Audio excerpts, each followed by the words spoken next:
네, 이분과 이야기를 나눠보도록 하겠습니다. 이혁진 차장님 나와주시죠. 어서 오세요. 네, 안녕하십니까. 네. 이혁진 차장입니다. 무서워요. 어떤 게 무섭습니까? 상승의 그 각도가. 네네. 사실 지금 저 뒤에 말씀드리겠지만 네. 자, 우리 주식이 상승의 각도는 무섭다라고 말씀 주셨는데 예, 미국의 시가총액 10위까지를 보면 네. 일단은 스페이스X 밸류에이션 안 나오고요. 네.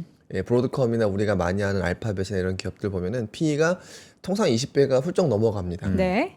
근데 삼성전자 하이닉스는 12개월 포워드로는 6배, 7배 네. 정도니까 사실은 밸류에이션만 보면 굉장히 편안한. 그래서 전자닉스를 이제 많이 갖고 계신 분들이 많지 않습니까? 네네. 그러니까 고점에 사신 분들 말고 한 뭐 전자 6, 7만 원대. 아유, 너무 근데 사실은 부럽다. 그때도 엄청난 바닥은 아니었어요. 네. 이미 한 차례 좀 올라오는 상황이었었는데요. 그때 사시는 분들은 지금 삼성전자의 지금 상황을 전혀 불안해하지 않습니다. 그쵸. 네, 이익이 네. 보이니까. 네. 네, 그래서 거기에다 최근에 더 확신하게 됐었던 배경은 키옥시아의 시가총액 1위. 지금 일본 시장에서요. 네. 그쵸. 네. 그걸 보면서 이거는 한국의 현상이 아니다. 전 세계 같이 전 가는 세계적인 거구나. 현상이고 심지어 지금 키옥시아가 일본의 시가총액이 바뀐 게 몇 년 만인지 아십니까? 몇 년 만이에요? 22년 만인데 22년. 22년 그러니까 만에. 21세기 이후로 처음 바뀐 겁니다. 잠깐 어. 삼성전자 시총 1위가 네. 몇 년 혹시 아세요? 80년대 90년대 초인가요? 그때 이게 아까 저희가 삼성전자였으니까. 그 전에도 얘기했지만 한국전력과의 1, 2 다리를 다투다가 저희도 한 네. 20년이 넘은 걸로 알고 예. 있습니다. 네. 그러니까 지금 바뀌면은 근데 문제는 키옥시아가 제낀 거는 제꼈다고 해도 되나요? 어쨌든 자동차이지만 네. 우리는 똑같은 반도체 반도체끼리. 기업끼리거든요. 그렇죠. 네. 그리고 그 트리거 중에 하나는 사실은 이익이라기보다는 ADR 트리거가 생산. 있었습니다. 네. 지금 30조 안으로 들어왔어요. 네. 차이가. 지금 뭐 거의 뭐 그 선거 개표 방송하시는 어. 것처럼 아니 이게 진짜 역사적인 네, 네. 순간이잖아요. 이게 네. 뭐 잠시라도 맞아요. 어쨌든 네. 역전을 했고 붙었다라는 네. 것 자체가 엄청 역사적인 순간이라서 그렇죠. 네. 맞습니다. 계속 볼 수밖에 없네요. 네. 그래서 최근에는 이런 게 지금 왜 펼쳐지고 있을까? 그리고 이제 반도체 말고 코스닥도 왜 이렇게 처참히 빠지고 있을까? 저는 뭐 결국엔 두 가지인 것 같아요. 네. 첫 번째로는 반도체의 시가총액 증부는 결국엔 이익일 수밖에 없고 4분기가 되면은 반도체의 이익 비중이 우리나라 전체의 70% 넘어가요. 그러니까 아직까지는 시가총액 비중이 50%를 간 넘는 상황이니까 여기서 더 쏠려도 할 말은 없는 겁니다. 냉정하게 보면은. 네. 근데 지금부터 분산이 안 되진 않을 텐데 이 분산의 경로가 굉장히 좁은 길일 거라고 생각을 합니다. 이유는 뭐냐면 네. 자 이게 문제가 이거예요. 보통 기준금리는 성장률이 너무 많이 올라가면은 이제 기준금리가 올라갑니다. 그러면 지금 기준금리를 가장 먼저 올릴 곳은 전 세계에서 어디일까요? 미국 아닐까요? 뭐 일본이 이미 오를 먼저, 때 일본이 먼저. 일본이 유럽. 오르고 네, 유럽 한국이죠. 얘기하고 있고 한국입니다, 한국. 우리가 먼저 올랐다고. 우리가 뭐 제일 먼저 올릴 수도 있습니다. 수도 있다. 네. 네, 그러니까 지금은 한 번은 상수고요. 네. 지금 우리나라 내부의 투자 기간 보면은 올해 2번, 내년도 3번 얘기도 하고 있어요. 우리나라 기준금리 인상을 예, 그렇습니다. 말씀하시는 우리 좀 거죠? 어색하지 않습니까? 네. 그러니까 이 지금은 물가 높죠. 음. 그다음에 부동산 가격도 부담이죠. 그리고 환율도 높죠. 그렇죠. 예, 그리고 성장률까지 높아버리는데 만약에 유가가 빠져요. 그럼 성장률 더 좋아질 거거든요. 네. 그러면은 사실 한국은행 입장에서는 안 올릴 이유가 한 가지도 남아있지 않습니다. 저는 그래서 올해 저도 한 번에서 2번 정도는 올릴 거라고 생각을 하는데 네. 근데 문제는 이거죠. 반도체 뺀 우리나라 나머지 기업들의 경기는 고만고만합니다. 그렇죠. 여전히 코스닥도 한 30조에 40조 정도 영업이익 체력이고 나머지 반도체 외에 코스피 종목들도 제가 봤을 때는 200조 채 영업이익 나오지 않을 것 같아요. 네. 그 말은 뭐냐면 반도체가 금리 올려놓고 유타는 나머지가 맞을 것 같아요. 그러니까 이제 K자가 소문자 K자가 아니라 대문자가 될 수 네, 있는 거죠. 더 벌어지네요. 최근에 부동산도 보고 계십니까? 동탄 쪽이 너무 동탄이 호가 기준이지만 뭐 20억 후반, 20억 제가 중반. 여기에서 삼성 출신이니까 조금 네. 더 디테일 말씀드리면 네. 예전에는 광교가 대박이었죠. 광교요. 광교 네. 지금도 비싸요. 네. 근데 왜 그러냐면 사실은 거기가 DX 쪽에 건물들이 많습니다. 아 그래요? 예. 네, 광교 쪽이 가까워요. 네. 그리고 그렇군요. DS가 더 가까운 데는 아. 동탄입니다. 어, 예, 그러다 보니까 최근에는 광교와 동탄이 역전됐군요. 잘못하면 역전될 수도 있는 분위기. 물론 최근에 아. 광교가 다시 올라가긴 하는데 네. 이제 그런 부분들 때문에 우리가 그러면 그 주변은 금리가 올라가도 사실 크게 유탄을 막기는 어렵고 사실은 어찌 보면 입지 변화까지도 있을 수 있죠. 갑자기 부동산 방송 아닙니다만. 자, 어쨌든 그런 부분들이 네. 성장을 내는 곳과 금리의 피해를 받는 곳이 다르다. 자, 그러면은 우리나라 증시에서도 오늘 제일 많이 빠지는 게 뭐죠? 제일 코스피에서 많이 빠지는 거 오늘 코스피에서 자동차. 자동차 현대차, 업종, 현대차 지금 그리고 4%. 이게 조선주. 네. 네, 이게 문제인 겁니다. 그러니까 지금 우리나라뿐만 아니라 일본도 마찬가지고 미국도 마찬가지인 거예요. 네. 지금은 소비 중심의 경제가 아니라 자본 지출 중심이죠. 그래서 다들 소비 데이터 잘 안 보고요. 자본 지출 어디가 많이 하는가, 어디가 캐펙스가 많아지는가를 보고 있어요. 여러분들께서도 아마 오늘 제가 아침 방송 이 네. 직전에 못 봤습니다만 소부장 얘기 좀 하지 않습니까? 요즘에? 소부장 얘기했습니다. 예, 그거 왜 그럴까요? 아, 반도체 경기가 좋아서라기보다는 네. 그것도 이렇게 불분명한 얘기고 삼성전자, SK하이닉스, TSMC의 자본 지출이 늘어난다. 언제부터? 3분기부터. 아하. 이러니까 소부장 보는 거거든요. 네. 즉 제가 이제 저희 방송을 시작한 한 2년 가까운 시간 동안에 경제의 큰 그 100년 과거의 50년과 앞으로의 50년 좀 달라질 것 같은데 지금부터는 자본 지출의 시대. 네. 자, 그런데 이 자본 지출의 시대에서 나오는 대형주들을 사이클리컬하게 보지 마시고 새로운 뉴 노멀로 인식을 하셔야 된다. 자, 지금 되게 조심스럽습니다. 뭐냐면 소부장이 이렇게 안 끝날 것 같거든요. 그리고 지주사도 이렇게 안 끝날 것 같습니다. 자, 이유는 뭐냐면 지금부터 보셔야 되는 것은 네. 자본 지출이 늘어나는 것은 알아요. 근데 지금부터 대주주의 마음이 어떤 경로로 갈 것이고 두 번째로는 우리나라의 지분의 대주주, 투자자의 대주주는 국민연금이죠. 네. 국민연금의 투자의 경로는 어디로 향할 것인가 이게 되게 그렇죠. 중요한 네. 건데 자, 지금 SK하이닉스와 SK지주가 하고 있는 네. 최근에 오피셜리 나오고 하나 언론 보도된 거 두 가지를 말씀드리면 자, SK하이닉스는 100조 규모의 자사주 뭐 그런 얘기가 있었죠. 예, 뭐 소강 얘기하고 있죠. 네. 그다음에 ADR 상장. 맞아요. 예. 자, 그러면은 기본적으로 바로 위에 있는 SK스퀘어의 지분율과 지분 가치가 올라갑니다. 그래서 이렇게 날아가는군요. 그쵸? 스퀘어가. 자, 그리고 두 번째 예. SK지주는 자사주 소각을 20% 하겠다라고 공시했습니다. 네. 자, 여기서 문제는 NAV 가치는 올라가고 SK스퀘어의 지분율과 SK지주의 최태원 회장님의 지분율이 같이 올라가는 거예요. 네. 자, 그러면 그 다음에 필연적으로 올 수밖에 없는 거 배당이겠죠. 현물 배당. 자, 그런 부분들이 좀 있기 때문에 저는 SK 하이닉스 위에 달려 있는 두 개의 지주사성의 네. 종목들이 하이닉스보다 앞으로 알파가 더 나올 것 같다라는 생각을 합니다. 실제 그래요. 최근에 12개월 동안에 하이닉스보다 스퀘어가 더 많이 올라간 거 아십니까? 네. 네. 더 많이 올라갔어요. 그래서 이런 부분들이 우리가 봐야 되는 한 가지의 경로라고 생각하고 또 하나는 수급이에요. 자, 우리나라의 인덱스 펀드 말고요. 일반 공모형 펀드, 일반 액티브 펀드들은 개별 종목, 단일 종목 갖고 있는데 캡이 있습니다. 통상적으로 한 10% 정도 그렇죠. 만 매수할 수가 있죠. 근데 문제는 지금은 반도체만 올라가고 나머지는 다 빠지고 있는 상황이지 않습니까? 네. 자, 이러면은 다음에는요. 전자닉스 살 수가 없는 상황까지 이릅니다. 그래서 그 옆에 있는 뭐 물산을 산다거나 맞아요. 스키를 산다거나 그렇게 지금 퍼지고 맞아, 있어요. 맞아. 울며 겨자 먹기 매수예요. 생명하고 솔직히. 뭐 예, 그렇게 예. 되는 거죠. 그러니까 이게 다른 종목을 다른 업종을 건드렸다가는 네. 이게 내가 내 지금 전자닉스 말고 다른 종목을 보유하는 것만으로 지금 벤치마크를 못 따라가고 있어요. 그렇죠. 그러니까 종목을 10개 정도 분산을 하면 많이 분산하는 게 아님에도 불구하고 네. 대부분의 펀드가 지금 벤치마크 비트를 못 하고 있어요. 그러면은 전자닉스 같은 유사 종목을 살 수밖에 없는데 근데 우선주가 인기가 많이 없죠. 지금 전기도 우선주랑 삼성전자 우선주가 괴리율이 커요. 왜냐? 네. 이거는 똑같이 살 수 없는 종목이 돼버렸거든요. 그러니까 완전 이제 우선주 아닌 나머지의 SK스퀘어나 SK지주, 삼성물산, 생명이 네. 삼성전자와 하이닉스를 대체할 수밖에 없는 상황인 거고. 네. 자, 그러면 그 다음엔 뭐냐? 지금 삼성전자의 자본 지출 방향 소부장인 거죠. 그러니까 이게 그냥 끝나겠냐라고 하는 겁니다. 제가 그러니까 살 수 없는 종목, 그다음에 강제로 살 수 있는 방향이 정해졌기 때문에 저는 이런 부분도 있을 것이고 또 하나가 이제 코스닥 승강제 얘기가 많이 나오죠. 계속 그쵸. 나오고 있습니다. 네, 승강제의 모태는 사실은 전 이거 정해졌다라고 자주 말씀드리는데 네. 이제 시총 비중 보자는 게 아니라 아. 영업이익 레벨과 성장률을 추가적으로 보겠다. 그러니까 제일 중요한 건 영업이익의 레벨이고 네. 그 다음 중요한 게 성장률입니다. 성장률이 중요한 게 아니고 영업이익의 레벨이 제일 중요하다. 그렇게 해서 70개 종목 선정을 하겠다라고 하는 것인데 자 이러면은 딱 하나 제가 좀 조심스러운 건 제가 캐비너 씨가 처음 등장했을 때 네. 점도표 없어질 것 같다 이런 얘기 한 적이 있어요. 맞아요. 진짜 안 찍었어. 네.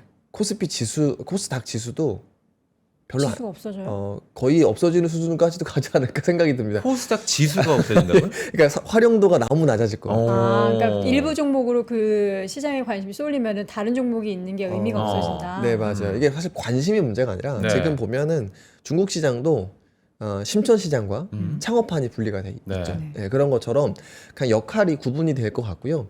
이번에 70개 종목에 들어가 있는 프리미엄 지수라고 네. 하면은 연기금이 굳이 나눠놨으니까 나머지로 들어가지 않을 거잖아요. 그럼 연기금이 있는 곳과 아닌 곳은 아주 판이하게 갈릴 수밖에 그렇죠. 없죠. 네. 그리고 이번에 코스닥 이제 본부장님께서 이야기하신 것 중에는 그러니까 코스닥이 디스카운트 본질이 뭐냐. 결국에는 코스닥은 우리 너무 잘 아시잖아요. 기업을 뗐다 붙였다. 그리고 뉴스 플로우로 냈다가 다시 세론 나오고 네. 이러한 펀더멘털이 되게 굉장히 무너지고 있는 코스닥 종목도 주가가 올라갈 수 있는 자 이러한 거버넌스 리스크가 크다. 그럼 결론적으로 이 거버넌스를 필터링한 다른 지수를 만들겠다라고 하는 거거든요. 그러면은 기존에 우리가 코스닥 지수는 여기 안에 1000개가 넘어가는 종목들이 있는데 이 대표성이 과연 유지가 될까? 네, 그러니까 요게 사실은 되게 문제가 큰 부분이죠. 네. 근데 이 길을 가야 될까, 가지 말아야 될까? 결국에는 가긴 가야 된다라고 하는 것이고요. 그 국민연금이라고 하는 소중한 국민의 노후 자산이지 않습니까? 그렇죠. 네. 그 노후 자산을 펀더멘털이 좋지 않은 아무 종목에다 흩뿌릴 수도 없는 노릇이기 그렇죠. 때문에 네. 자 그래서 저는 가긴 갈 거고 근데 문제는 빨리 기준은 얘기하는 게 좋다. 근데 이 종목적으로 보면은 시총 비중에서 영업이익 비중으로 기준을 바꾸면 갑자기 좋아지는 업종이 하나 있습니다. 뭐요? 그게 소부장이에요. 결국에는 그래서 타임폴리오랑 직접적으로 ETF 얘기해도 되나요? 예, 뭐 타임폴리오랑 상관없어요. 코엑트의 네. 이제 그 삼성 액티브 자산운용의 액티브 ETF들의 포트폴리오를 보면은 출범 초기에는 네. 조금 인덱스 종목들이 많이 들어갔었어요. 근데 지금은 거의 소부장 종목으로 도배가 돼 있습니다. 아, 그래요. 예, 그래서 지금 보시면은 그 코스닥 지수의 인덱스 상위 종목들은 별로 오르지 않죠, 오늘도. 근데 이 안에 있는 코스닥 전반적인 지수, 전체 지수는 좀 올라요. 이게 다 코스닥 상장되어 있는 소부장 종목들이 많이 올랐기 때문입니다. 그래서 자, 결론은 네. 저는 뭐 제 세미나를 많이 보신 분들은 제가 이런 얘기 많이 했죠. 전자닉스의 종이동, 위 아래에 있는 종목들, 그 다음에 횡이동, 앞에 소부장이 있는 종목들, 요 사이클의 내 포트폴리오의 60% 이상을 가져가고 가져가야지만. 나머지의 분산인 것이지 그 나머지 분산도 막 또 혹시 전력기기 전력기기 뭐 MLCC 기파 뭐 이거 어차피 아니에요? AA 묻어 있어야 됩니다. 맞아요. 예. 그러니까 AI에 전 로봇도 말씀드리고 뭐 이렇게 하는 거죠. 그러니까 내 포트에서 나머지 60, 70%는 사실 AI여야 하는 것이고 네. 그 다음이 좀 뭐랄까요 개별적인 모멘텀이어야 하는데 요 현상이 장애 어떤 사이클 중반부 이후부터는 더 약간 더 선명해질 수밖에 없는 상황입니다. 그래서 지금은 자칫 시장의 중심에 있어야 되는데 네. 요 중심의 이동이라기보다는 요 중심에 있는 애가 파편돼서 나오는 새로운 중심을 만드는 것이기 때문에 저는 거기서 너무 멀어지면 안 될 것 같다라고 생각을 합니다. 지금 자, 너무 속보가 계속 뭐 나오고 있는 상황인데 너무 삼성전자 얘기를 네. 해주신 거 맞으시죠? 지금 일단 시가총액 2,100조 원을 맞아요. 돌파를 했다고 하고요. 삼성전자와 하이닉스, SK하이닉스 간의 시총 1위를 지키는 자와 따라가는 자의 다툼이 와, 여러분들 지금 계속 닉스 얘기하고 삼성전자 얘기하시는데 삼성전자 시총 2,104조 그리고 SK하이닉스의 시총 2,061조. 장중에는 조금 더 올라갔었어요. 네. 지금 한 고가가 50조 정도 차이가 날 것 같네요. 그러면 4, 50조? 290만 3천 원까지 SK하이닉스가 올라갔었거든요. 네. 이거 너무 재밌네. 아 이거 우리가 너무 시가로 가면 경매시장 같을 수가 있으니까 저희가 1번 말, 2번 말 약간 이러면서 개표 방송 같아요. 그러니까 저희가 생방이라 이랬던 재미가 있는 거고 일단 여러분들 저희가 다른 속보들도 있습니다. 지금 이란 발로 스위스. 계속해서 이야기가 나오고 있어요. 이란이 스위스 협상에서 호르무즈 안전 통행 체계를 마련키로 했다라는 속보치가 들려오고 있는데 네. 사실 저희가 오늘 또 내용의 첫 번째 부분이 이 얘기를 안 할 수가 없습니다. 그러니까 이란전이 끝났다고 생각하는 건 약간의 또 오판이었다라는 저의 어떤 겸손함을 또 이야기를 해야 될 수밖에 없을 것 같은데 저는 이제 끝났다고 생각을 했는데 끝날 때까지 끝난 게 아니죠? 그렇지 않네요 또 쉽지 않네요. 그렇죠. 전쟁 이 종전이라고 하는 게 우리가 러우 전쟁 때도 봤지만 아예 다 끝내기는 되게 어려워요. 그래서 지금 키워드도 휴전이라고 얘기를 하죠. 네. 그러니까 휴전을 해놓고 그다음에 협상을 하자라고 하는 것이기 때문에 자 그런데 이제 러우 전쟁과 지금의 양상은 분명히 다르긴 다릅니다. 그리고 그것을 국제 효과나 이런 부분들이 보여주고 있어요. 실제 한번 보시면 뭐 장표 살짝 보시면은 제가 지금 장표 한번 봐주시면 자 이제 파란색이 러우 전쟁 유가, 그 다음에 지금이 노란색이 이란 전쟁의 유가. 사실은 6월 초 정도까지만 하더라도 러우 전쟁 당시의 유가를 거의 복사해서 그대로 따라가고 있었어요. 네. 이게 전쟁에 대한 패턴, 공급 쇼크에 대한 유가 반응 이런 게 비슷한지는 모르겠습니다만 그 높낮이와 시기와 배경이 거의 다 비슷했다라고 하는 겁니다. 근데 문제는 6월 들어서 중순으로 갈수록 러우경 전쟁과 다른 경로로 떨어지고 있었다라고 좀 말씀을 드렸습니다. 자 그러면 전쟁이 끝나지 않은 당시의 유가와 지금 유가가 다른 점은 결론적으로 전쟁이 끝날까봐라고 하는 것을 시장에서 반영하는 것 같다. 네. 자 그래서 저는 이번에도 사실은 아직까지도 이스라엘이랑 레바논 문제가 해결이 되지 않았고 그렇죠. 그리고 지금 그 회담 들어가기 직전에 트럼프가 또 나쁜 얘기를 좀 했어요. 예, 그러니까 지금 레바논에서 활동하는 네. 유료로 활동하는 그런 사람들의 활동을 멈추지 않는다고 하면은 나는 이란을 더 크게 폭격할 것이다라고 얘기했었거든요. 네. 자 그래서 유가가 살짝 주말 동안에 반등을 했어요. 자 근데 저는 결론적으로는 $80조차도 회복을 못한 상황이라고 했을 때는 앞으로 수요에 대한 비중이 훨씬 더 커지고 네. 그다음에 전쟁 격화에 대한 가능성이 사그라들면서 유가는 하향 안정화될 가능성이 있어 보인다. 근데 다만 여기에서 지금 호르무즈 해협이 진짜 완전히 열리진 않았기 때문에 사실 낮아지는 레벨이 당장에는 한 $70에서 $80 초반 요 사이. 네. 그 다음에 한 달 뒤에 한 $60에서 $70 정도 사이. 이렇게 차근차근 좀 떨어지지 않을까라고 생각을 하는 거고 그렇게 되면은 지금까지 너무 좀 몰려 있었던 이후에 수급 분산 이런 것도 7월 이후에는 또는 8월 이후에는 좀 될 가능성도 있어는 보인다. 네. 이렇게 좀 말씀을 드렸던 거고 저는 이번에도 저는 결국에는 산업 지표, 시장 지표들이 많이 설명을 해준다라고 생각합니다. 유가가 $80 이상 못 올라갔다라고 하는 것은 이번에 협상이 완전히 저번처럼 70일 정도 전이죠. 노딜로 끝나진 않을 것 같다. 뭔가는 좀 나올 것이다. 나오진 않을 것 같다라고 네. 생각을 합니다. 네. 그 다음에 좀 봐야 될 것이 사실은 전 스페이스X라고 생각해요. 그러니까 제가 스페이스X의 처음 주차는 되게 아트로 했다. 주차? 네, 그 가격대 주차가 한 170, 190 네. 요 사이에서 참 주차 아트하게 했다. 어. 왜냐면은 얘가 시가총액이 너무 커져 버리면 지수 전체의 밸류에이션을 흔들어 버립니다. 네. 왜냐면은 돈을 못 버는 그러니까 순이익이 없는 시가총액 엄청 큰 애가 상장을 하는 것이기 때문에 전체 모수를 건드려 버리는 거죠. 자 그런데 앞으로는 스페이스X가 엄청 많이 올라갈 가능성보다는 네. 그래도 좀 변동성이 높아질 가능성이 당분간은 있어 보인다. 자 그래서 오히려 S&P 500과 같은 지수에 대한 매력이 많이 사라지지 않을 것 같다. 그리고 이걸 보면은 한국의 전자닉스가 이렇게 끝날 것 같지가 않다라고 예를 말씀을 보면, 드리는 네. 겁니다. 자 보시면은 자 지금 그 스페이스X의 락업이 해제가 됩니다. 12월 8일까지는 일반 락업이 다 해제가 되고 네. 상장하고 12개월 뒤에는 이제 머스크의 락업도 해제가 되죠.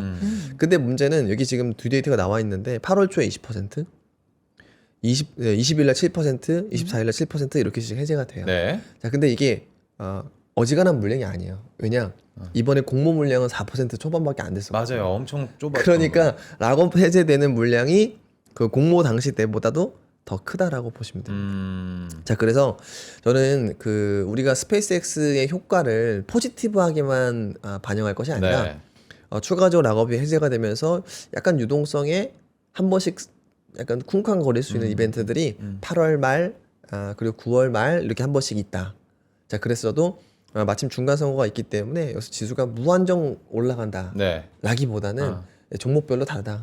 라고 좀 말씀을 드립니다. 이게 지금 스페이스X의 지수 편입 기간이 어느 정도라고 보고 있어요? 나스닥은 8월 초, 8월 초. 네, 7월 말에서 8월 초 네. 정도가 될 거고요. 왜냐면 영업일 기준으로 15일 정도 뒤에는 편입이 되는 거니까. 그러니까 이런 이야기들을 하시더라고요. 아까도 이제 락업이 풀리는 기간들을 저렇게 나열을 해주셨는데 풀리는 기간에 맞춰서 지수 편입이 되다 맞아요. 보면은 그만큼의 반대급부로 패시브 자금들이 채워질 맞습니다. 것이다. 네. 그러면은 더 올라갈까라는 이제 그런 고민들이 네. 개인 투자자들은 계실 것 예, 같거든요. 어느 쪽이 더 예. 큰가. 맞아요. 그쵸. 근데 네. 반영은 패시브 자금은 한 번 들어오는 거고요. 네. 거기서 그 패시브 자금이 빠지면 같이 빠지는 거고요. 들어오면 더 들어오는 네. 것인데 문제는 지금 스페이스X는 8월 초까지는 크게 걱정을 하지 않아요, 사실. 아까 제가 말씀드렸던 이 패시브 자금도 마찬가지입니다.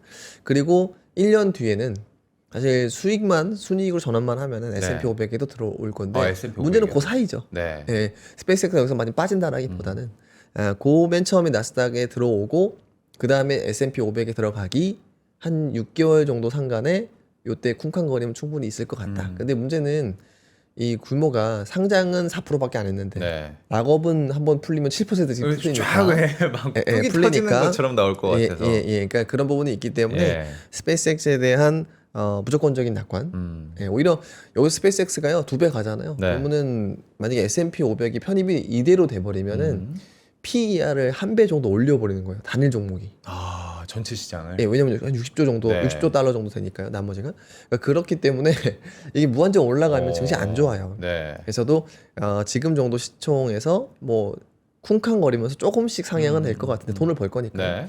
근데 너무 많이 올라올 경우에는 뭐 증시 좋지도 않고 그리고 락업 물량도 공모보다 더 큰 규모로 한 번씩 해제가 될 것이기 때문에 저는 8월 이후부터는 스페이스X보다는 그 반대의 영역을 볼 필요가 있다. 근데 실제 오른쪽에 한번 보시면은 이게 S&P 500, 그 미국에 상장된 10개 기업 네. 탑 10의 시가총액의 밸류에이션이에요.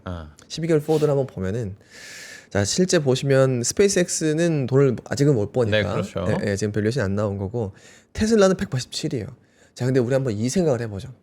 얘네들이 지금 합병한다고 하지 않습니까? 네.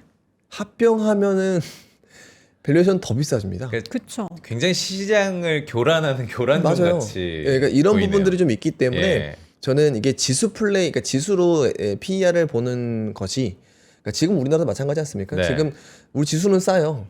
근데 문제는 비반도체는 지금 그 우리나라 평균 밴드 상단입니다. 그렇죠. 팬데믹 수준이 네. 고점이에요. 그건 인정을 해야 되는 것처럼 지금 S&P 500이 평균적으로 20배 정도에서 거래가 되고 있었는데 보면은 테슬라나 스페이스X 빼고는 밸류에이션이 비싸지가 않아요. 그렇죠. 근데 이제 일종의 착시 효과가 좀 있는 겁니다. 그래서 저는 지수에 대한 부담을 느끼시기보다는 여기서 좀 자세히 보고 이때는 종목별 플레이를 하시는 것도 되게 좋을 것 같다라고 네. 하는 것이고요. 근데 더 문제는 뭐냐면 자 여기 미국 기업들 보다가 물론 시장의 체력 차이는 분명히 있습니다만 자 전자닉스를 한번 보시죠. 여기서 갑자기 확 싸져요. 네. 글로벌 티어 그룹 대비해서 정말 애기다, 애기. 싸졌다. 네. 지금 되게 싸진 아. 겁니다. 그래서 지금 문제는 우리나라의 원화가 약세가 지속이 되고 있거든요. 근데 약세가 되면은 달러 베이스 시가총액은 더 부담이 없어지는 거예요. 네. 자, 그래서 저는 전자닉스에 대한 우호적인 시선을 버리지 마시라. 그리고 다만 이제 여기서 포모가 오실 수 있죠. 그래서 제가 주변에 투자자들이 요즘에 포모를 느끼는 게 뭐냐면 자꾸 그 내용을 격화시키려고 그래요. 네. 자, 뭐냐면 전자닉스의 보유 1억 이상 보유한 사람이 몇 %밖에 안 된다. 이런 신문 기사 엄청 많거든요. 네. 맞아요. 예, 근데 엄청납니다, 사실은. 엄청나다. 예, 예. 아. 지금 전자닉스로 한 4, 5억 번 분들은 허다하고요. 예. 혹시 나만 못 10억, 보는데? 20억, 100억, 200억도 많습니다. 그러니까 자, 그런 부분들이 좀 있기 때문에 저는 왜냐면 이제 문제는 앞으로 좀 걱정되는 건 있어요. 전자닉스가 지금 아까 여도운 앵커님도 말씀하셨지만 시가총액 1위 쟁탈전을 사람들이 볼 거잖아요. 지금 30조 안으로 들어왔어. 아유, 그래요. 차이가. 근데 문제는 얘네들을 올리려면요. 네. 이제 4천조인 겁니다. 맞아요. 합산 시총 4천조. 그러네요. 4,000조가 네, 넘죠. 시총 자체가. 자, 그러면 이 네. 4천조에다가 나머지 여기 물산, 생명, SK스퀘어 합치잖아요. 맞아요. 그러면은 거의 5천조 가까이 가요. 그러면 이 사는 여기를 올리는 수급이면 여기 너무 많은 큰 유동성이 흡수가 된다라고 네. 하는 거죠. 그럼 나머지 종목들은 어떻게 될까요? 어. 근데 원래는 제가 아까 원래 이 말씀을 좀 드리려고 한 건데 싼 수급, 싼 밸류에이션에 지금 전자닉스의 단일 종목 레버리지까지 상장은 되지 않습니까? 네. 그는 원래 이제 우리나라 투자들의 어떤 패턴, 약간 도파민 마켓을 항상 한편에서는 했었거든요. 옛날에 3천당 올리고 신라젠 올리고 막 이러지 네. 않았습니까? 네. 근데 그 마켓을 전자닉스 레버리지에 뺏겼어요. 자, 그러니까 코스닥이 최근에 너무너무 힘든 거예요. 거기서 베타가 안 나오니까. 그래서 그런 부분들 때문에 저는 이 K자가 되게 좀 심해질 수밖에 네. 없어서 정책의 등장이 새롭게 있지 않는다라고 하면 이 K자는 점점 더 심해질 수밖에 없다라고 생각을 하는 거고요. 자, 그런데 이제 최근에 한번 좀 보실 게, 자, 이제 유럽이 또 바뀌고 있다. 네. 유럽 예. 자, 유럽이 이 단어를 되게 많이 얘기합니다. 차이나 쇼크 2.0. 이게 뭐예요? 자, 지금 예전에 트럼프가 얘기했을 때는 네. 귓등으로도 안 들었던 유럽이 중국이 저가의 제품을 많이 판매를 했었죠. 네. 수출했었죠. 그렇죠. 네. 근데 미국이 막았어요. 그럼 이 많은 제품들이 더 싸져서 어디로 가고 있을까요? 아시아, 인도, 유럽으로 가고 있죠. 근데 문제는 그게 그쪽으로 가면 그 나라에도 만들고 있지 않겠습니까? 제조업이. 네. 그래서 그 나라의 제조업이 쇠퇴하고 있어요. 뭐 예를 들어 동아시아라든지 동남아시아라든지 예, 사실 이쪽의 우리나라는 시장이. 괜찮은데 네. 유럽이 가장 직격탄이에요. 심지어 인도의 GDP 성장률을 둔화시킨 이유 중에 하나는 네. 인도 중앙은행 총재가 그런 얘기를 했습니다. 중국산 철강이라고. 그래요? 막 이런 것처럼 굉장히 싼 재화가 미국으로 못 가니까 나머지 나라로 가고 네. 있는데 이게 더 싸져서 더 많이 수출이 되니까 자기네 나라의 제조업을 쇠퇴. 그죠 쇠퇴시키고 있는 거죠.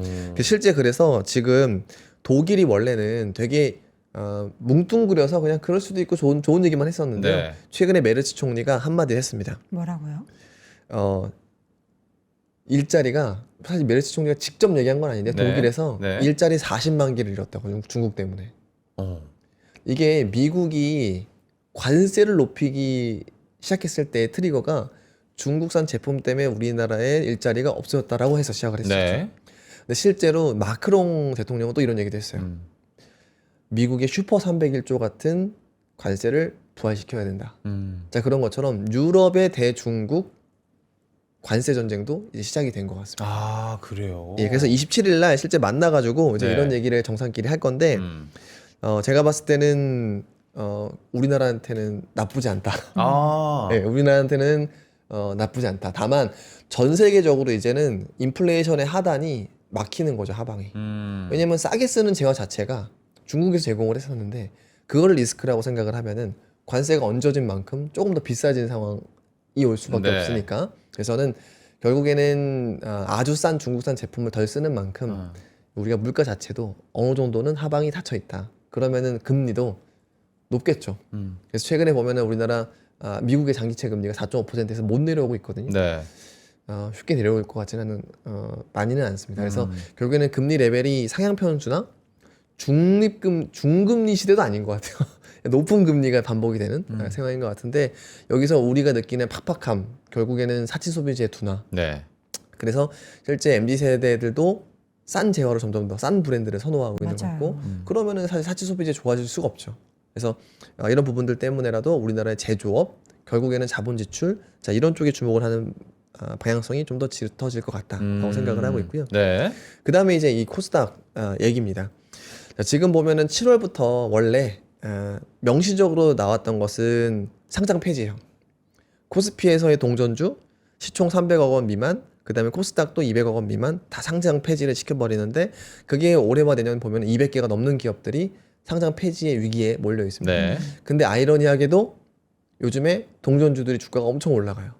저 지난주에 말씀드렸던 내가 800원에 사서 1100원에 팔면 30% 이상 먹는 엄청나게 거니까. 먹는 거죠. 예, 그러니까 네. 지금 근데 문제는 이것 때문에 네거티브한 페널티 말고 포지티브한 인센티브를 같이 줬어야죠. 제가 그걸 사실은 7월 1일에 기대했던 것이 사실입니다. 왜냐면 이대로 두면은 동전주 매매하다가 끝나거든요. 근데 그래서 이번에 승강제가 7월 1일날 저는 같이 발표될 가능성이 매우 높다라고 생각을 했는데 네. 그게 아니라 이번에 지난주 주말에 먼저 언론 보도를 통해서 비슷한 윤곽만 공개가 됐습니다. 개편안은 9월에 공개를 하겠다. 시행은 내년도 상반기 하겠다. 네. 좀 미룬 거죠. 좀 미뤘다라고 보시면 됩니다. 그래서 근데 이제 문제는 이게 너무너무 지연이 되잖아요. 그러면은 이 증시를 정부가 올린 게 맞냐라고 의심할 수도 있습니다. 결국에는 지금 코스피에서도 정부가 올렸을 만한 이런 기업들, 그러니까 분위기 때문에 올라간 기업들은 다 빠지고 있고요. 전자 닉스만 올라가고 있지 않습니까? 그렇죠. 그럼 결론적으로는 샌디스크라든지 마이크론과 우리나라 반도체 기업들의 주가 수익률이 차별이 없고 네. 별로 차이가 없고, 근데 우리나라 반도체 기업들의 시가총액 비중은 거의 60%를 향해 갈 것이니까 지나보니 그냥 반도체 때문에 올랐네라고 할 거예요. 그렇죠. 최근에 사실 인터넷에서 좀 그런 얘기들이 네. 슬슬 나오기 시작했지 않습니까? 결국에는 정책이 움직일 수 있는 것을 또 하나 만들어줘야 정책 때문에 내가 덕을 봤다라고 느낄 텐데, 지금 이대로는 정부의 어떤 상황에서도 부양책을 미루기보다는 좀 더 선명하게 할 필요가 있을 것 같다라고 생각을 합니다. 그러니까 다만 저렇게 미뤘다는 거는 아직 내부적인 어떤 합의점이라든지 디테일이 네. 완성되기는 조금 시간이 걸린다라는 아, 거잖아요. 맞아요. 왜냐면은 70개 나머지 한 900 몇 개의 종목들은 그러니까요. 불만을 얘기하겠죠. 당연하죠. 쏟아졌겠죠. 이게 딱 70개 그래. 꼽히고 나면은 어. 얼마나 네. 다른 종목의 매도가 시비가 네. 많이 나오겠어요. 그쵸. 그러니까 그런 부분들이 있기 때문에 사실 이거는 굉장히 첨예한 이해관계가 있는 것이고, 네. 근데 사실은 용단을 내려야 됩니다. 근데 이것 때문에 최근에 이전 상장을 한이 많이 하는 기업도 있을 정도예요. 근데 문제는 정치인은 정치를 하는 거고, 정책 당국자는 정책을 내는 거고, 그렇죠. 기업은 경영을 하면 됩니다. 그러니까 그래서 지금 이걸 때문에 주가 부양 때문에 이전 상장을 한이 많이 하기보다는 그냥 뭐 기업이 정해놓은 거에 따라 자기네가 정말 유리한 게 뭔지 스스로 판단하고 네. 원래 하기로 했었던 거를 하면 되기 때문에 결국에는 저는 정부나 기업이나 이 정책 어떤 뭐랄까요, 판단을 좀 미루는 것이 가장 큰 리스크고, 조기에 빨리 하는 것이 많은 투자자들이 만족할 만한 기회를 제공할 거다라고 생각을 합니다. 네. 네. 자, 이렇게 전체적인 이슈를 한번 들여다봤는데 그 네. 사이에 변화된 시장을 보자면 코스닥은 이미 하락 전환을 했고 네. 계속 지금 코스피 쪽으로의 더 자금이 붙고 있네요. 쏠리다 보니까 코스피가 2% 오를 때 코스닥은 오히려 하락 흐름을 보이고 있습니다. 네. 삼성전자의 주가는 1.98% 현재 강세 보이면서 36만 1,000원 선, 시총은 2,100 지금 10조 네. 기록이 되고 있고요. SK하이닉스는 5.86% 상승하면서 시총은 2,085조.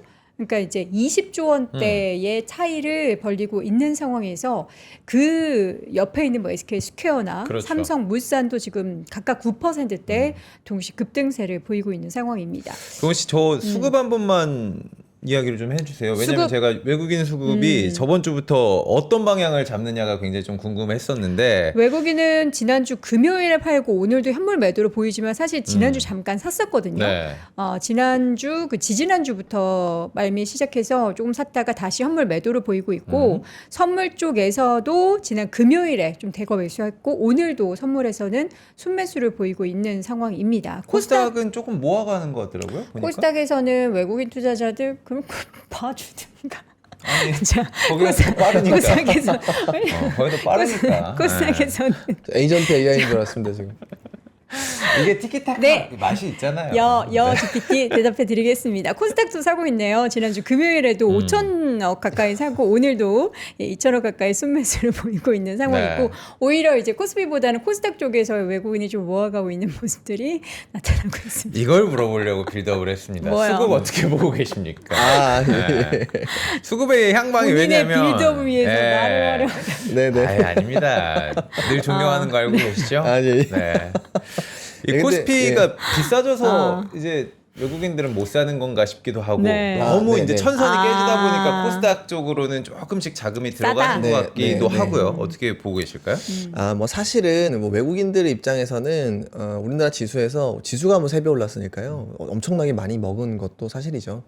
그리고 전체 외국인 보유 비중이 크게 바뀌지는 않았으니까 수익 실현 차원에서의 매도일 뿐 크게 뭐 이렇게 큰 의미를 부여하기는 좀 어렵다라고 보여집니다. 다만 이런 식의 논리라면 지수가 올라갈 때마다 외국인 덮어야겠죠. 네. 예, 그러면은 환율은 좀 더 약세가 될 수도 있겠죠. 그러니까요. 그러니까 이제 아. 이게 악의순환고리가 없지는 않은 겁니다. 그래서 근데 이제 문제는 외국인들이 판 자금들이 어디로 흘러가고 있는가. 뭐 전체 포트폴리오는 알 수 없는데요.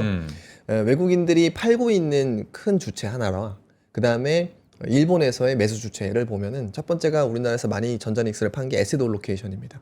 그러니까 뭐 사계절 포트폴리오나 이런 것처럼 자산 배분형 펀드들 우리나라 지수 좀 많이 팔았고요. 네. 그 펀드들은 수익률이 한쪽이 너무 좋을 때 헤어컷하고 그 다음에 이번처럼 호르무즈 해협이 닫혀가지고 우리나라의 고유 리스크가 좀 올라갔을 때 좀 주식이 팔기도 합니다. 그러니까 전자닉스의 꽁지라고 해서 판 건 아닌 것 같고요. 근데 이런 부분들의 상당 부분이 일본의 소부장 기업들로 갔어요. 자, 그래서 제가 한 2달 전부터 소부장 얘기 자꾸 하는 거는 외국인들이 다음 스텝으로 가 있는 것 같다 미리. 미리. 예, 미리 가 있는 것 같다. 미리 그러니까, 가 있는 것 예, 같다. 그러니까 네. 반도체에 대한 사이클이라고 말하기 어렵습니다. 그냥 쭉 뉴노멀이라고 생각하는데 저는 28년도에도 너무 비관적이라고 생각합니다. 사람들이. 28년에 더 좋을 수도 있어요. 그러니까 그런 부분들이 좀 있는데 근데 그래도 외국인들 입장에서는 자 이제부터는 하반기부터 반도체 기업들 자본 지출이 네. 늘어날 거니까 이제 좀 가 있자라고 하는 거고 그렇게 되면은 반도체 업종은 좀 확산이 될 가능성이 매우 높다라고 생각을 하는 건데요. 자, 문제는 연기금이죠. 근데 연기금이 또 이제 한 50조 판다고 뉴스 막 나오지 않았습니까? 맞아요. 네. 자, 근데 어떻게 될지 솔직히 아무도 모릅니다. 예, 예. 그리고 그 50조를 팔아서 그러면은 다른 무언가 자산을 사야 되거든요. 자, 그러면 우리 냉정하게 한번 보죠. 해외 주식 살 수 있겠습니까? 지금 상황에서? 못 사. 50조 팔고 지금 달러 산다는 거잖아요. 너무 비싸죠 달러가 지금. 예. 그 정부가 허락을 뭐 이건 물론 개별 주체긴 합니다만 쉽지가 않은 선택인 거예요. 맞아요. 그럼 해외 채권 살까요? 지금 채권 사면 어차피 물리는 건 똑같은데. 음. 그럼 국내 채권 살까요? 그것도 쉬운 얘기가 아니에요. 네. 근데 주식 투자하는 게 제일 쉬워요. 그러네. 맞아요. 네. 예, 그러니까 차라리 국민연금조차도 음. 이게 애매한 거예요. 지금 많은 분들이 오해하시는 것이 네. 자 우리나라 국민연금 이번 우리나라 국장 사이클 전에도 되게 잘했어요. 그렇죠? 그러니까 원래 투자를 의사 판단을 크게 나쁘지 않았었던 주체입니다. 자 그러면 지금 국민연금이 주식을 팔아가지고 다른 데로 가는 게 옳은지 아니면은 우리나라의 지금 배당 총액이 엄청 늘어날 것이기 때문에 갖고 있다가 내년도에 배당을 받는 게 옳은지 사실 이거는 곰곰이 한 번만 더 생각해 보면 연기금의 선택이 선택지가 별로 몇 개 없어요. 네. 갖고 있다가 그냥 배당 받는 게 훨씬 그게 더 나은 더 선택인 거죠. 그러니까 이거를 자꾸 정부의 정책 의지로 연기금이 안 파는 것처럼 생각을 해보면 뭔가 불안할 수 있는데 네. 그냥 연기금이 이제까지 투자를 굉장히 잘해왔던 주체고 그리고 앞으로 할 수 있는 선택지가 결국 이 국내 주식을 팔면은 쓸 수 있는 선택지라고 하는 것은 뭐 우리나라 채권 그다음에 해외 채권, 몇 개 해외 없죠. 주식인데 네. 없어요. 그리고 밸류에이션만 보면 해외 주식이 더 비싸다니까요. 그러니까 연기금은 그냥 최대한 매도를 늦추고 오히려 내후년도에 배당을 받는 것이 훨씬 더 합리적인 선택이기 때문에 저는 이 연기금의 포트폴리오 비중 가지고 너무 이제 극단적인 예상을 하는 거는 옳지 않다라고 생각을 합니다. 네. 덕분에 별명 하나 생겼어요. 뭐요? 여미나이. 여미나이. 입에 착착 붙는데요. 약간 좀 여미나이. 북한 말 같은데요. 에미나이의 여미나이. 에미나이의 좀 이제 성을 붙여서 네. 여미나이. 아 뭐든 물어보면 바로 나오시니까 우리 여미나이. 네, 아니, 아, 예. 지금 시장이 진짜 너무 재밌네요.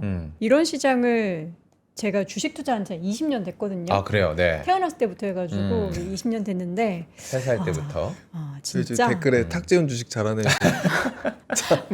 아니 그러니까 똑같죠. 그 관상이 좀 비슷한 예, 예. 느낌이 좀 있으세요. 네. 예. 저는 아침 별별 얘기 다 나면 전미도부터 시작해서 예. 김지민이 뭐 닮은 꼴이 엄청 많아요. 네네. 그리고 조금 이제 기분 안 좋으시다 그러면 이국주님 아이, 다이어트하면 왜 여동원이겠다 그래. 뭐 이런 댓글도 네. 있고 저 다 봐요 그런 거. 예. 뭐 누구 닮으면 어때요? 아니 오늘 근데 네. 스타일 자체가 너무 좀 고저스하게 또 아. 준비를 하고 오셔가지고 네, 네. 저는 사실 외모에 대한 얘기를 했을 땐 전혀 타격감이 없어요. 네. 저는 저를 사랑하거든요. 저에 나온 턱, 뭐 나온 턱이요? 광대 다 사랑해요. 예, 뭐 나올 게 나와 있는 뭐 거죠. 유럽에서 네. 이게 또 부유함의 네, 상징이니까 그래요. 그쵸. 여러분 전혀 타격감 없습니다. 네. 저를 울리려고 뭐 노력하시는데 괜찮아요. 자, 코스피가 계속해서 2%, 코스닥은 0.86% 하락세. 코스닥이 조금 더 빠져가지고 네. 좀 아쉬운데 그러면 이제 시간이 얼마 없으니까 네. 구체적으로 이제 우리가 전략을 한번 이렇게 쫙 네. 한번 훑어주시죠. 예, 알겠습니다. 자, 지금 반도체에 대해서 가장 중요한 거 제가 계속 말씀드렸던 자본 지출. 그리고 앞으로도 여러분들 소매 판매 이런 거 보시기보다는 네. 각 기업들의 자본 지출 방향을 많이 보셔야 되는데 그 네. 기준으로 한번 제가 전략을 말씀드리도록 하겠습니다. 첫 번째로는 AI 캐펙스. 자, 불안하냐? 저는 전혀 불안하지 않다라고 말씀드립니다. 자, 보시면은 이게 구글, 메타, 마이크로소프트, 아마존의 현금 흐름이에요. 네. FCF입니다. 자, 근데 지금 보면은 여기서 지금 뚫어들고 그리고 아마존이나 이런 몇 개 기업이 마이너스 찍히니까 그러네요. 불안해들 하시죠. 네. 자, 그런데 이거는 하이퍼스케일러들의 비즈니스 모델을 고민 안 한 겁니다. 자, 뭐냐면 자, 예전에도 그랬어요. 그러니까 이게 현금 흐름이 부족했던 시절이 있었어요. 이때가 뭐냐면 2012년도 클라우드의 완전 초입. 스마트폰에 이제 맨 처음에 보급이 시작되는, 보급이 네. 좀 1차로 됐을 때 어. 그때부터 클라우드에 대한 부분도 있었고 이때 보시면은 현금 흐름이 아예 남아 있지 않은 기업이 메타 네. 최대 수혜주였죠. 스마트폰 그렇죠. 보급에 네. 대한 최고 맞아요. 수혜는 SNS였죠. 그런데 그랬던 기업들조차도 아. 현금 흐름이 별로 안 좋았다. 음. 근데 그러면 하이퍼스케일러들의 비즈니스 모델은 무엇이냐? 4년 동안 엄청난 돈을 쓰고 거의 8년 동안 엄청난 회수를 하는. 그러니까 이 비즈니스를 이미 우리 한번 봤어요. 그러니까 해봤네요. 제가 네. 이거를 한번 봤다라고 얘기를 해도 아니야. 지금 빅테크들 돈이 없어. 이런 얘기 자꾸 하시거든요. 그쵸. 근데 이때 돈 더 없었어요. 메타는 아예 없었어요. 그래서 이제 이런 부분들이 좀 있는데 중요한 거는 제가 주목하는 건 2014년도예요.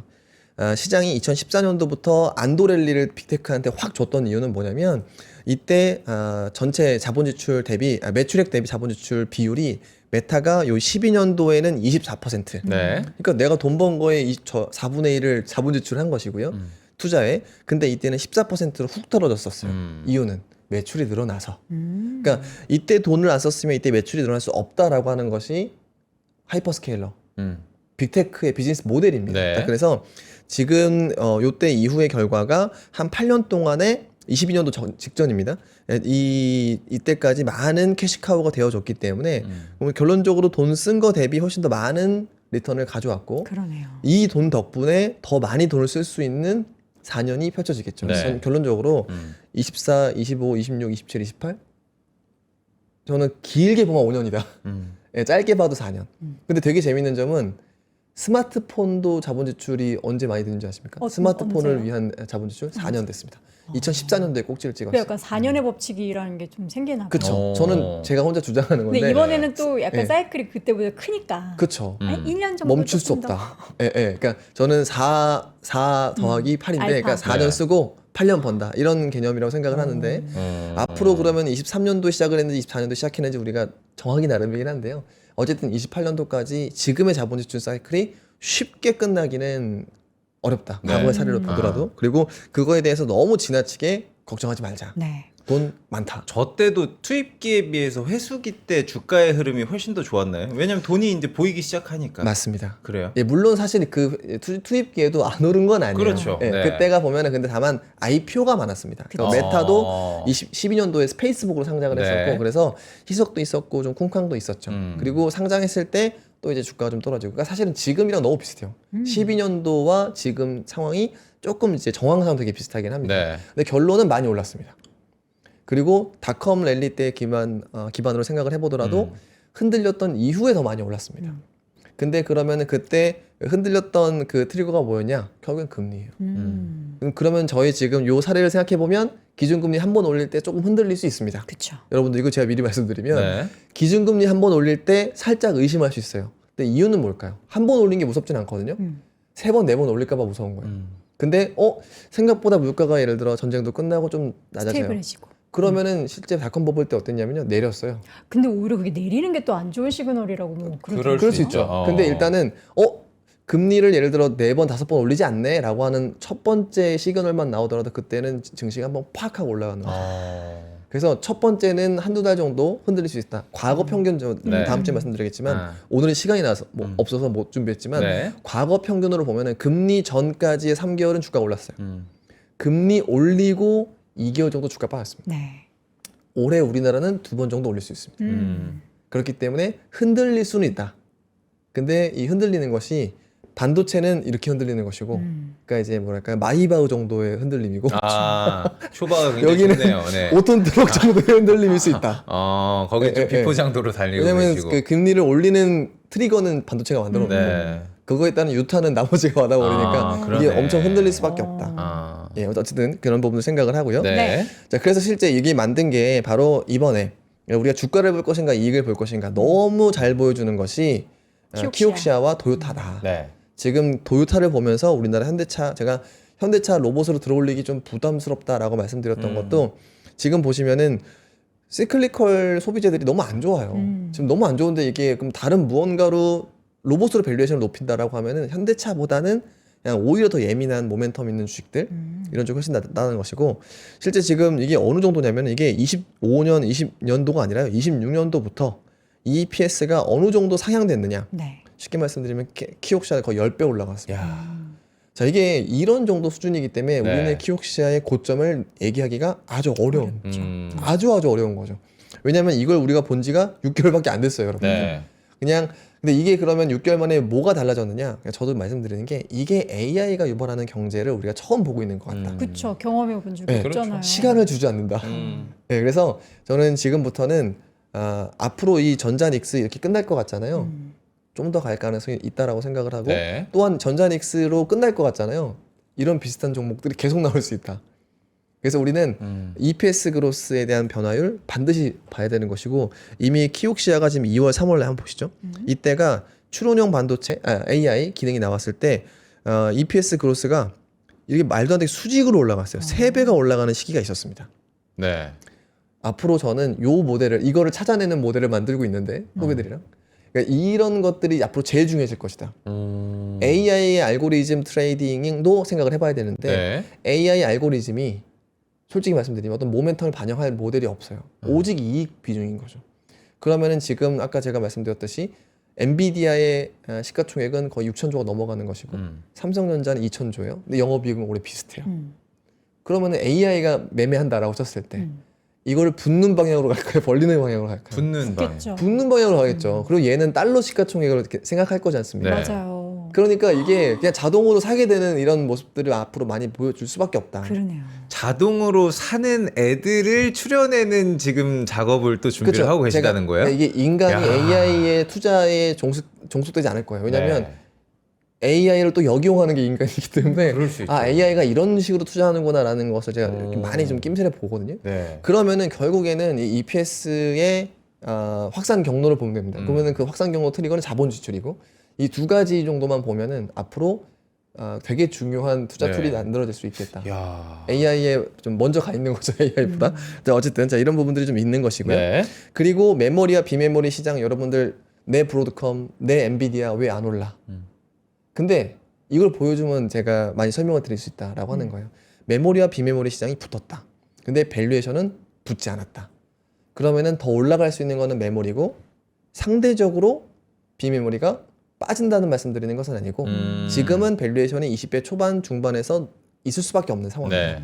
언제까지? 메모리가 올라갈 때까지 시가총액 격차를 좀 많이 좁히는 수준까지는 좀 횡보하다가 그 다음에는 또 전반적으로 상당히 좋아질 수밖에 없는 이런 상황이 연출이 될 것 같다라고 좀 말씀을 드리고 그 다음이 바로 이런 것들이죠. 제가 이제 닷컴 버블과 지금의 상황 업데이트 해온 겁니다. 계속해서. 요즘에 많이 보여주셨어요. 두 가지 얘기가 있더라고요. 네. 99년에 대비해야 할 것인가, 95년도에 대입을 해야 할 것인가. 근데 우리 지금 차장님은 99년을 대입하신 거예요?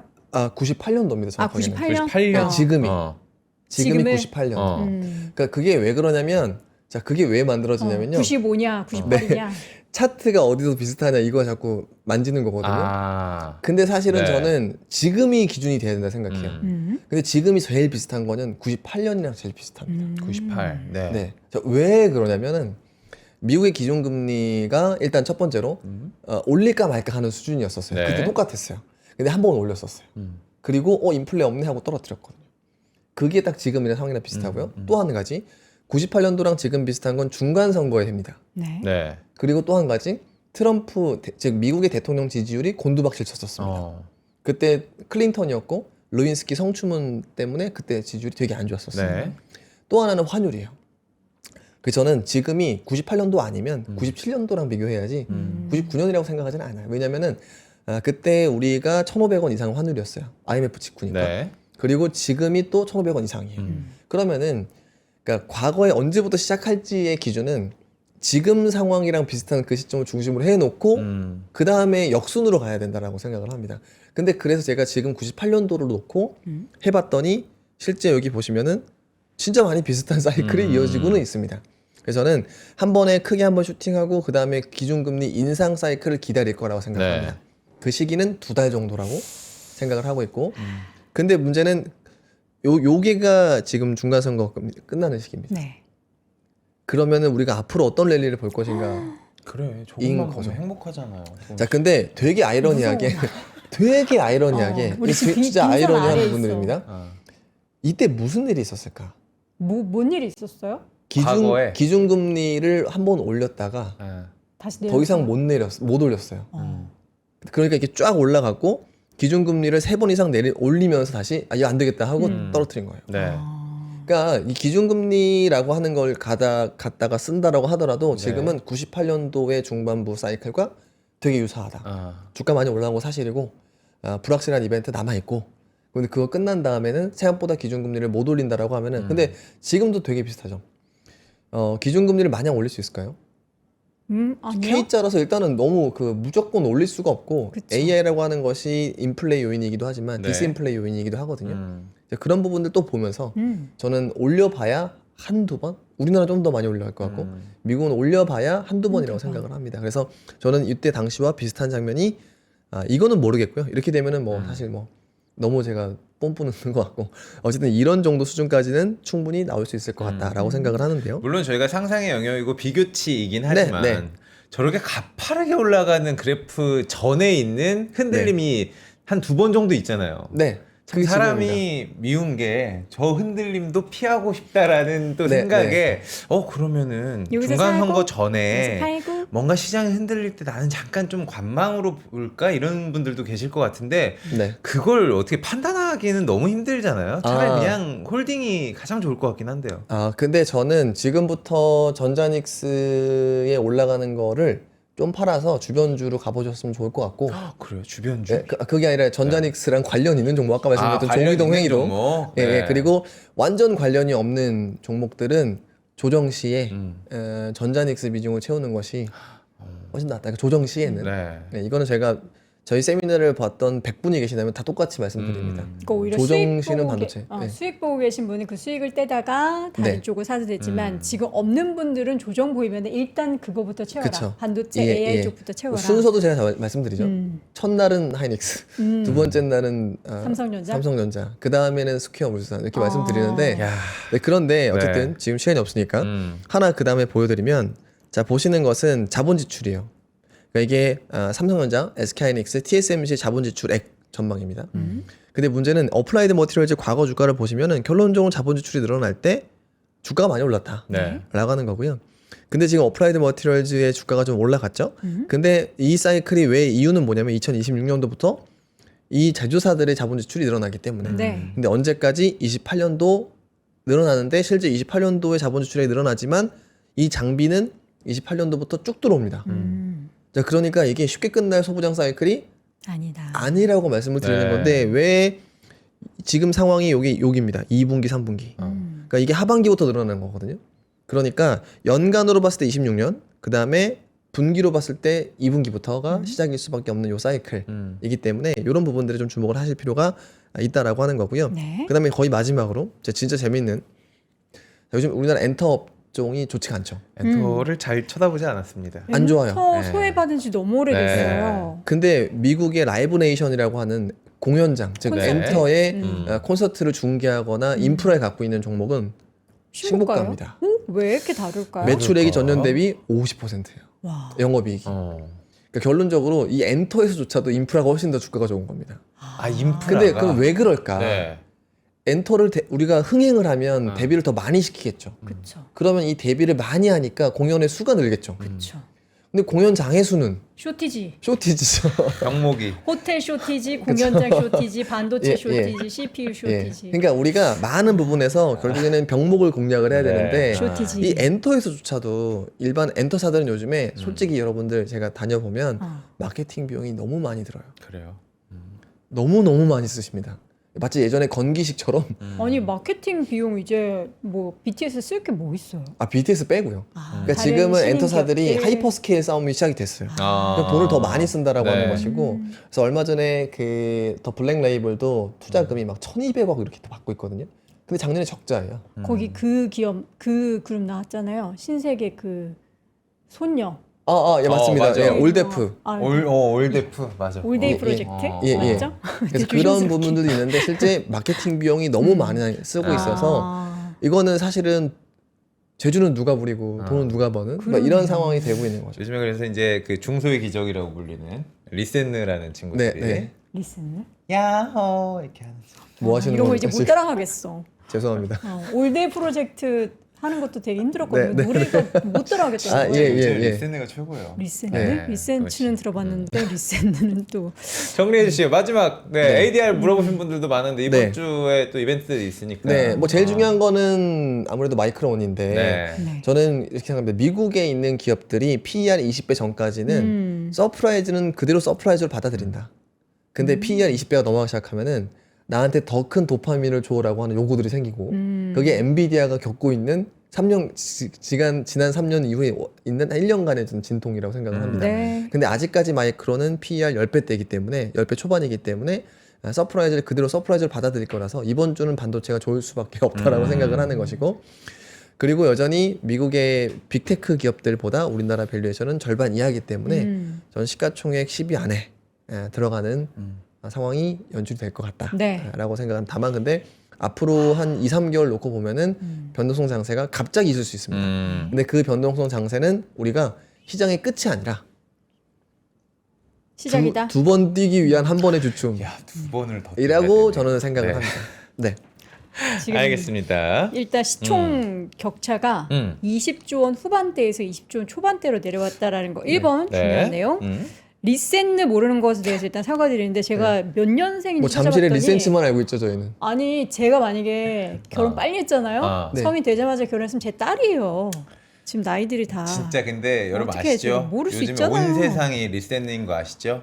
미안해요 몰라서. 인사법이 도은 씨 어떡해. 도은야호 이렇게 MZ 갸루들의 도냐호 난 이렇게 할래. 이렇게 내일 공부해서 저희가 한번 보여드리도록 하겠습니다. 자, 리센느 몰라도 주식 투자 할 수 있다. 할 수 있습니다. 예, 아, 리센느 반도체만 알면 됩니다, 우리. 04년생 막 이래요. 예, 제가 거의 뭐 키울 수 있는 딸뻘 친구들 몰라서 미안합니다. 네. 자, 이렇게 해서 오늘도 이혁진 차장님과 함께 시장 얘기 나눠봤고요. 다음 주 월요일에 다시 돌아오시죠. 고맙습니다. 고맙습니다. 네, 감사합니다. 야호. 자, 여러분 시장이 지금 고점에서 야호를 부르다가 살짝 아래로 내려왔습니다. 지수는 1%대 상승세 보이고 있고요. 코스닥은 낙폭 더 늘려서 1% 하락세 보이는데 그래도 반도체 소부장 계속해서 오르고는 있습니다. 네.